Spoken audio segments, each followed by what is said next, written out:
Livro A Recompensa da Honra, de John Bevere. Capítulo 2. Recompensa parcial e nenhuma recompensa. Nazaré esperava com ansiedade a prometida manifestação do Messias. A comunidade judaica estava prevenida e de sobreaviso porque aquele era o tempo em que ele deveria surgir. Eles não eram diferentes dos cristãos dos nossos dias, pois a maioria sabe que estamos vivendo o período que precede a sua segunda vinda. Jesus disse que conheceríamos a estação ou a geração, mas não o dia e a hora. Portanto, não há motivos para acharmos estranho que os israelitas conhecessem o tempo da sua primeira vinda. Daniel escreveu o espaço de tempo em seus escritos, Daniel 9, 24 a 26, em que isso se daria. E os mestres da lei disseram aos magos onde encontraria o menino Jesus. Mateus 2, 4. Eles sabiam que o tempo havia chegado, mas quando o Messias foi revelado em seu reino, vemos uma reação estarrecedora. Não pode fazer ali nenhum milagre, senão curar uns poucos enfermos, impondo-lhe as mãos. Marcos 6, 5. ênfase do autor. Observe as palavras. Não pode fazer ali nenhum milagre. Há alguns anos, lendo a passagem acima, fiquei assustado com essa expressão. Pensei, espere um instante. Aqui não diz que ele não quis fazer ali nenhum milagre, mas em vez disso, especifica que ele não pôde fazer ali nenhum milagre. Se o versículo do livro de Marcos indicasse que Jesus não quis, eu não teria pensado nele uma segunda vez, porque se trataria da vontade de Jesus. No entanto, não pôde fazer significa que ele não estava retendo nada, em vez disso, foi contido. Este ponto é enfatizado e esclarecido também em outras versões. A Amplified Bible, por exemplo, traz: ele não foi capaz de fazer. A nossa pergunta passa a ser: por que Jesus não pôde fazer nenhuma obra poderosa em Nazaré? O que o impediu? Ele realizou grandes milagres em outras cidades. Cegos viam, ouvidos surdos eram abertos, aleijados de repente começavam a andar, mortos se levantavam. E isso é apenas uma amostra do que foi registrado. Com frequência lemos nos evangelhos que ele curou toda espécie de doenças e enfermidades. Qual foi a diferença? Por que apenas alguns enfermos receberam a cura naquela cidade? A resposta se encontra nos versículos precedentes, mais precisamente nas palavras do povo de Nazaré. De onde vêm a este essas coisas? Que sabedoria é essa que lhe foi dada? E como se faz tais maravilhas por suas mãos? Não é este o carpinteiro, filho de Maria, irmão de Tiago, José, Judas e Simão? E não vivem aqui entre nós suas irmãs? E escandalizavam-se nele. Jesus, porém, lhes disse: não há profeta sem honra, senão na sua terra, entre os seus parentes e na sua casa. Marcos 6, 2 a 4. ênfase do autor. O que está acontecendo? Vamos ver. Jesus voltará à cidade onde havia crescido e costumava juntar-se ao povo de Deus quando se reunia aos sábados.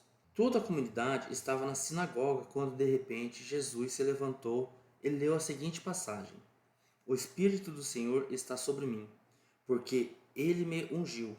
Lucas 4, 18. A multidão sabia que estava por vir.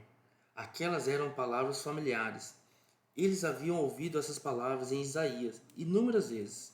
Era um dos principais livros proféticos que falavam sobre a vinda do Messias. Não seria diferente do que se hoje alguém se levantasse e começasse a ler a respeito das bem-aventuranças ou a oração do Pai Nosso. Nós saberíamos o que viria a seguir. Jesus continuou: para evangelizar os pobres, para curar os quebrantados de coração, para proclamar libertação aos cativos e restauração da vista aos cegos, para pôr em liberdade os algemados, para proclamar o ano aceitável do Senhor. 18, 20. Até aquele instante, Havia somente um ponto que precisava ser tratado na mente daqueles cidadãos. Por que aquele homem, sem preparo da localidade, estava lendo as Escrituras e não o experiente rabino? Mas de repente, a bomba é lançada. Jesus enrola o pergaminho e anuncia: hoje se cumpriu a escritura que acabais de ouvir. Versículo 21.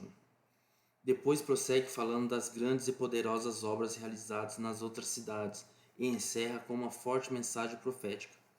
O quê? Esse cara é real? Estamos ouvindo direito? Ele realmente está dizendo que é aquele sobre quem Isaías profetizou? Que ridículo, que loucura! Totalmente incrédulas, as pessoas começaram a falar entre si: este é Jesus. O que, afinal de contas, ele está fazendo? O que ele está dizendo? Posso imaginar uma mãe exclamando: não pode ser. Ele frequentou a aula de estudo da Torá, junto com meu filho. Estupefata, uma outra acrescenta: a família dele mora aqui ao lado. Ele brincava com o Benjamim. Outras podem ter tido lembranças mais atuais. Ele construiu a mesa onde comemos todas as noites. Fez nossas cadeiras. Este homem é o filho do carpinteiro. O que ele quer dizer com o Espírito do Senhor está sobre mim? Quem ele pensa que é?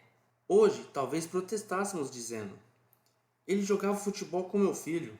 Ou ele estava na aula de matemática com a minha filha. Eles haviam formado uma imagem mental de como o Messias viria a partir da compreensão que tinha do Antigo Testamento. Eis outra passagem conhecida de Jesus. Porque um menino nos nasceu, um filho se nos deu. O governo está sobre os seus ombros. Para que se aumente o seu governo e venha paz sem fim sobre o trono de Davi e sobre o seu reino, desde agora e para sempre. Isaías 9, 6 e 7. Aqueles cidadãos estavam aguardando um grande rei, alguém que seria tanto um sábio sobrenatural quanto um conquistador poderoso.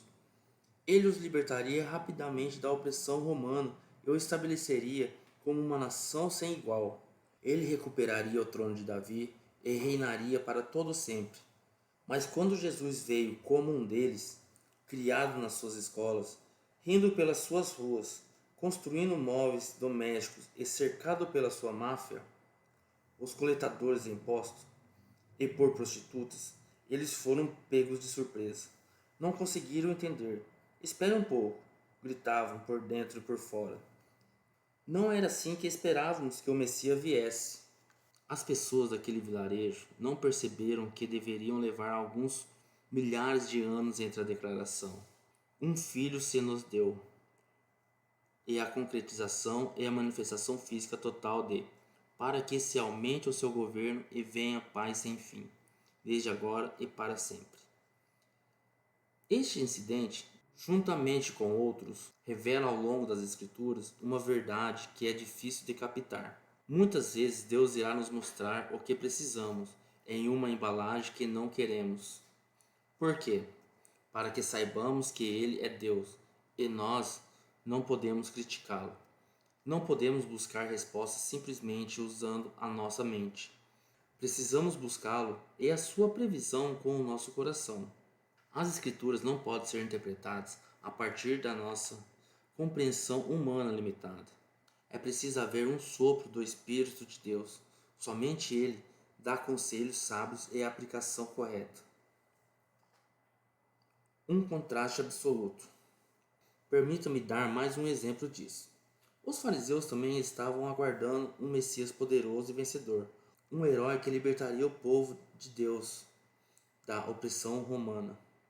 Aqueles líderes esperavam ansiosamente a sua vinda, acreditando que se tornariam subgovernantes desse novo reino estabelecido em Jerusalém. Então, quando Jesus entrou em cena como um homem da Galiléia, sem qualquer preparo, foi alvo de zombaria. Ele não se encaixava de modo algum na imagem que tinham do Messias. Em um dos muitos interrogatórios que lhe fizeram, está registrado o seguinte: interrogado pelos fariseus sobre quando viria o reino de Deus, Jesus lhe respondeu: não vem o reino de Deus com visível aparência, nem dirão: ei-lo aqui, Ou, lá está, porque o reino de Deus está dentro de nós. Lucas 17, 20 e 21. Novamente, aqueles fariseus estavam se referindo à profecia de Isaías como se o reino do Messias fosse terreno. Também procuravam um Messias baseado na sua interpretação mental das Escrituras, em vez de confiarem na direção do Espírito de Deus. Eles conheciam a Deus não através de seu coração, mas pelo seu próprio raciocínio. Em contraste, vamos dar uma olhada em um outro homem que também estava aguardando pelo Messias. O nome dele era Simeão. O Evangelho de Lucas nos conta que ele era justo e piedoso, que estava na consolação de Israel, e o Espírito Santo estava sobre ele. Revelará-lhe o Espírito Santo que não passaria pela morte antes de ver o Cristo do Senhor. Movido pelo Espírito, foi ao templo, e quando os pais trouxeram o menino Jesus para fazerem com ele o que a lei ordenava, Simeão o tomou nos braços e louvou a Deus, dizendo, Lucas 2, 25 a 28. ênfase do autor. O resumo do que Simeão declarou sobre Jesus foi uma declaração feita sobre um bebê de 30 dias de vida, o que ele reconhecia como o Messias. Ora, isto é muito interessante. Eis aqui um homem que reconhece o Messias quando ele não tem mais do que um mês de idade. E, no entanto, toda a cidade de Nazaré não consegue reconhecê-lo, e os fariseus zombam dele. Quando? Aos 30 e poucos anos. Ele aparece fazendo sinais e maravilhas que nenhum outro homem jamais realizou. Por quê? Mais uma vez, porque Deus é Espírito, e aqueles que querem conhecê-lo e os seus caminhos devem conhecê-lo pelo seu Espírito, que revela a verdade. Há uma diferença chave entre Simeão e os outros, e essa verdade é o que estamos prestes a ver. Esta revelação trará entendimento quanto à razão pela qual tantos não recebem a sua completa herança da parte de Deus. A honra. Para começar, vamos dar mais uma olhada na declaração que Jesus fez com respeito à reação de sua cidade natal ao seu ministério. Ele disse, não há profeta sem honra, senão na sua terra, entre os seus parentes e na sua casa. Marcos 6, 4. A palavra-chave aqui é honra. Eles não o honraram. A palavra grega para honra é time, pronuncia time. Fiz um estudo profundo dessa palavra e das palavras estritamente relacionadas a ela. Consultei diversos dicionários de grego, comentários e outros livros contendo estudos do original grego. Também tive longas conversas com dois homens que falam grego fluentemente. Um deles mora na Grécia e a sua família agora é formada por 4 gerações de ministros. E o outro é um ministro que mora na Grã-Bretanha. As definições que vou dar a seguir serão uma combinação de toda a informação que recebi dessas fontes. A definição simplista e literal de time, honra, é valorização. Quando se fala a palavra time a um grego, ele pensa em algo valioso, precioso, de peso, tal como ouro. Pense nisso. Você não coloca ouro na sua gaveta de quinquilharias. Em vez disso, você separa para ele um lugar de honra. Outras definições para a palavra honra são apreciação, estima, olhar favorável, respeito. Às vezes, para compreender melhor uma palavra, devemos analisar o seu correspondente oposto. O antônimo de honra é desonra. A palavra grega é atimia. Algumas de suas definições são não demonstrar respeito ou valor, tratar como comum, ordinário ou servil. Quando se fala de desonra a um grego, ele pensa em algo comum, superficial e de que nos desfazemos facilmente, como o vapor. Uma forma mais pesada de desonra é ser tratado de modo vergonhoso e até ser humilhado. Observando o meu estudo baseado em dicionários e comentários gregos, descobri que a honra pode ser demonstrada com uma atitude, uma palavra e até um pensamento. Mas toda verdadeira honra tem origem no coração.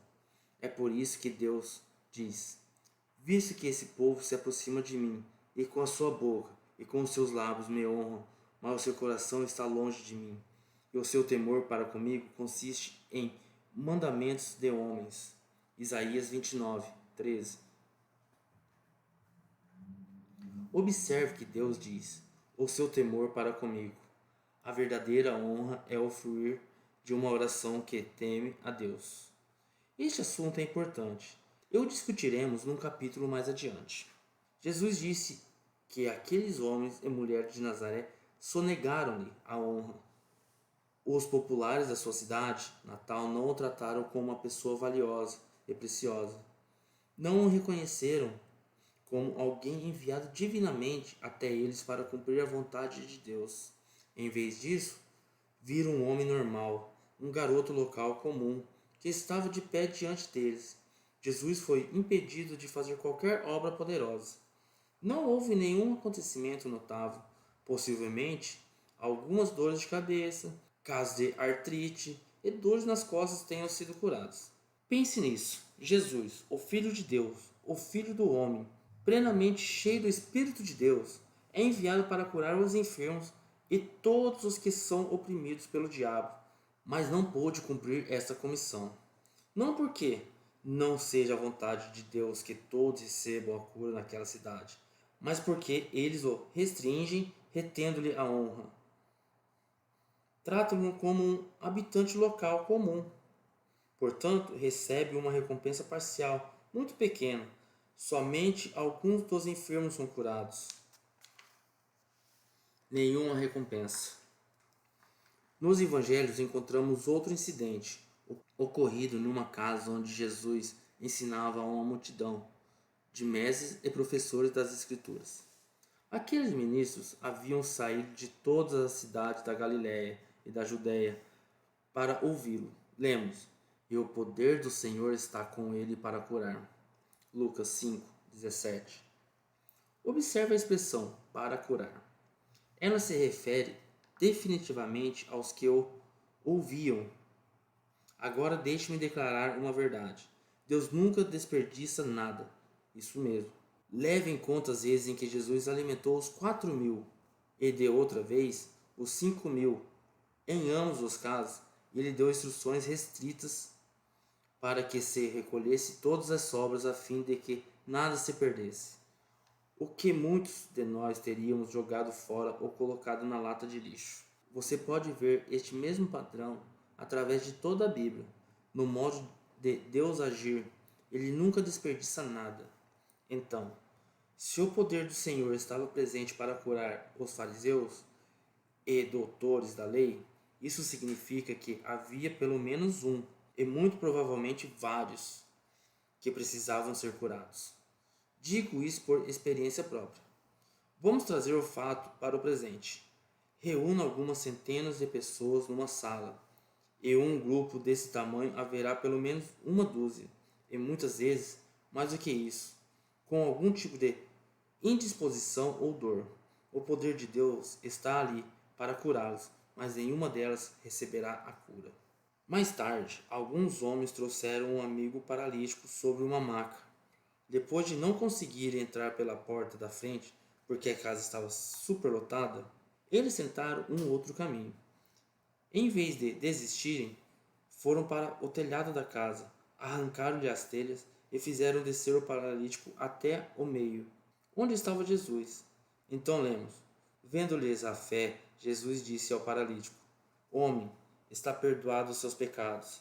E os escribas e fariseus arrazoavam, dizendo: quem é este que diz blasfêmias?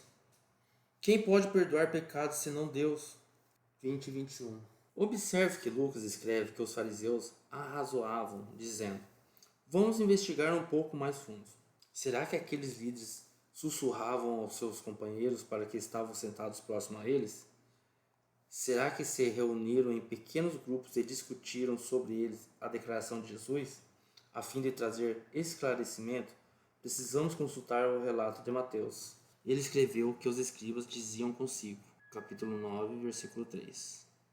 Então, vemos que aqueles mestres desonraram a Jesus apenas com seu pensamento. Eles falavam consigo mesmo, não falavam em voz alta, dizendo palavras críticas, depreciativas ou indecorosas.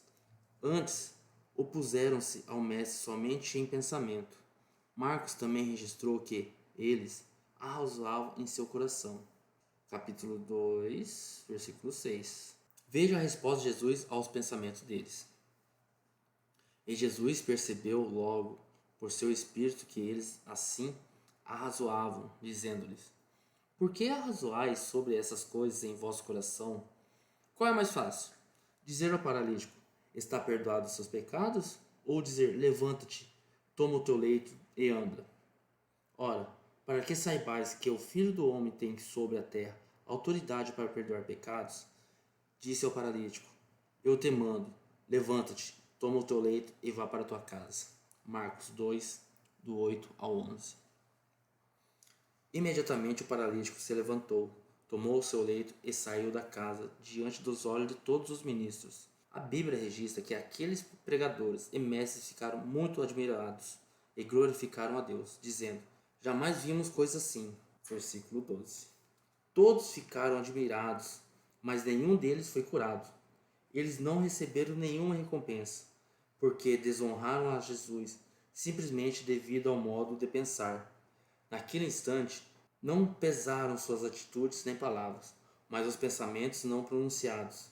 Lembre-se, a honra ou a desonra pode ser demonstrada em atos, palavras ou pensamentos, mas toda verdadeira honra tem origem no coração. Muitos daqueles fariseus, mestres da lei e escribas, já tinham desenvolvido um padrão de desonra com relação a Jesus. Eles o haviam desprezado, zombado dele e tentado muitas vezes envergonhá-lo publicamente. Está escrito: os escribas e fariseus, observando-o, a fim de acharem de que o acusar. Lucas 6, 7. E novamente lemos: observando-o, subornaram emissários que se fingiam de justos para verem se o apanhavam em alguma palavra. Lucas 20, 20. Estes são apenas alguns relatos entre muitos. Como você pode ver, aqueles homens foram além da atitude de reter a honra. Eles chegaram ao ponto de tratar Jesus com desonra. Os habitantes de Nazaré retiveram a honra e receberam uma recompensa pequena ou parcial. Os fariseus desonraram a Jesus por meio de seus pensamentos e não receberam nenhuma recompensa. Agora vamos examinar aqueles que receberam o pleno galardão e verificar se existe alguma relação com o princípio da honra.